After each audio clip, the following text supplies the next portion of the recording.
Tribuners, di tahun 2023 Polda Maluku melakukan penguatan produk positif dan patroli cyber jelang tahun politik.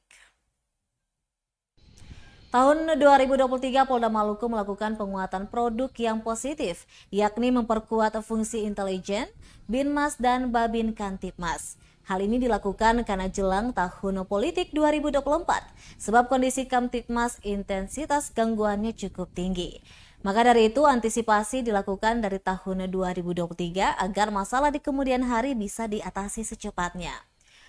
Rum Khairat memaparkan bahwa cara kerjanya seperti unit intelijen di Polda Maluku akan mendeteksi setiap kegiatan masyarakat. Apabila menimbulkan gangguan Kamtipmas, maka langsung diatasi saat itu juga. Selain itu, untuk Direktorat Pembinaan Masyarakat atau Ditbinmas akan bekerjasama dengan seluruh stakeholder pemerintahan agar memberikan penyuluhan kepada masyarakat. Begitu juga Babin Kamtipmas akan bekerjasama dengan para Babinsa menjaga daerah wilayah hukumnya, sekaligus memberikan sosialisasi kepada masyarakat. Rum juga meminta kepada masyarakat bahwa keamanan dan ketertiban saat ini menjadi tanggung jawab bersama.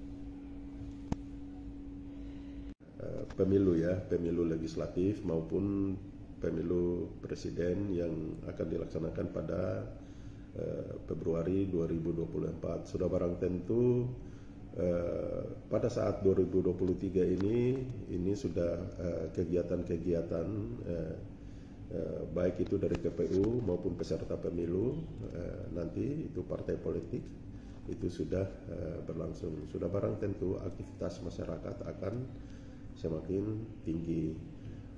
Terkait dengan hal tersebut, Polda Maluku sudah mengantisipasi dengan kita punya unit intelijen untuk mendeteksi setiap kali ada kegiatan-kegiatan yang sifatnya akan mengganggu, kita sudah pasti akan mengantisipasi.